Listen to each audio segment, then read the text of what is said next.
ഇന്ന് 2025 മെയ് 12-ന് ഇന്ത്യയിലും ലോകത്തും ശ്രദ്ധേയമായ പ്രധാന വാർത്തകൾ ചുവടെ. ഇന്ത്യ പാകിസ്ഥാൻ യുദ്ധവിരാമം. ഇന്ത്യയും പാകിസ്ഥാനും എല്ലാ സൈനിക പ്രവർത്തനങ്ങളും നിർത്താൻ ധാരണയായി.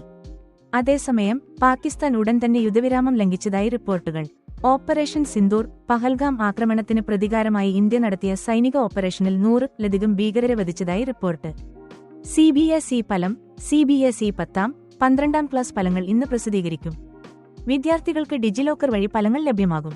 ബുദ്ധപൂർണിമ അവധി. ഇന്ന് ബുദ്ധപൂർണിമ ദിനമായതിനാൽ ഇന്ത്യയിലെ പല സംസ്ഥാനങ്ങളിലും ബാങ്കുകളും സ്കൂളുകളും അടച്ചിരിക്കും.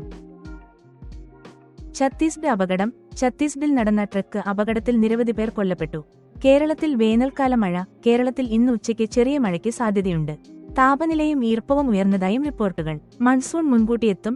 ഇന്ത്യൻ കാലാവസ്ഥാ വകുപ്പിന്റെ പ്രവചനപ്രകാരം ഈ വർഷം കേരളത്തിൽ മൺസൂൺ സാധാരണതിൽ മുമ്പ് മെയ് 27-ന് എത്താൻ സാധ്യത. ഇസ്രയേൽ ഗാസ സംഘർഷം. ഇസ്രയേലിന്റെ വ്യോമാക്രമണത്തിൽ ഗാസയിൽ 23 പേർ കൊല്ലപ്പെട്ടു. ജപ്പാൻ പ്രധാനമന്ത്രി പ്രതികരണം. ജപ്പാൻ പ്രധാനമന്ത്രി ഷിഗേരു ഇഷിബ ഇന്ത്യ പാകിസ്ഥാൻ യുദ്ധവിരാമത്തെ വലിയ നേട്ടമായി വിശേഷിപ്പിച്ചു. കേരള SSLC ഫലം. കേരള SSLC 10ാം ക്ലാസ് ഫലങ്ങൾ മെയ് 9-ന് പ്രസിദ്ധീകരിച്ചു. കണ്ണൂർ ജില്ലയിൽ ഉയർന്ന വിജയശതമാനം രേഖപ്പെടുത്തി. കീം ഫലം. കീം 2025 ഫലങ്ങൾ ഇന്ന് പ്രസിദ്ധീകരിക്കും. വിദ്യാർത്ഥികൾക്ക് c.kerala.gov.in വഴി ഫലങ്ങൾ പരിശോധിക്കാം. NEET SS counselling. NEET SS 2024 counselling schedule പ്രസിദ്ധീകരിച്ചു. രജിസ്ട്രേഷൻ ഉടൻ ആരംഭിക്കും. സണ്ണി ജോസഫ് KPCC അധ്യക്ഷൻ. സണ്ണി ജോസഫ് ഇന്ന് ഔദ്യോഗികമായി കേരള കോൺഗ്രസ് അധ്യക്ഷനായി ചുമതലയേൽക്കും. പത്മനാഭസ്വാമി ക്ഷേത്രത്തിൽ സ്വർണം നഷ്ടപ്പെട്ടു.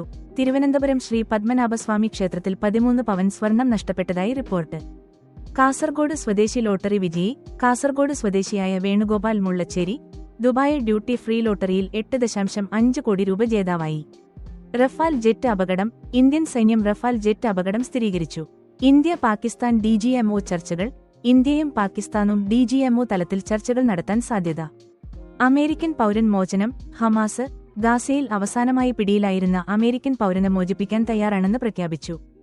ഹോറോസ്കോപ്പ്. ഇന്ന് 2025 മെയ് 12-ന് എല്ലാ രാശികൾക്കും സമതുലിതമായ മനോഭാവം നിലനിർത്താൻ ശുപാർശ ചെയ്യുന്നു.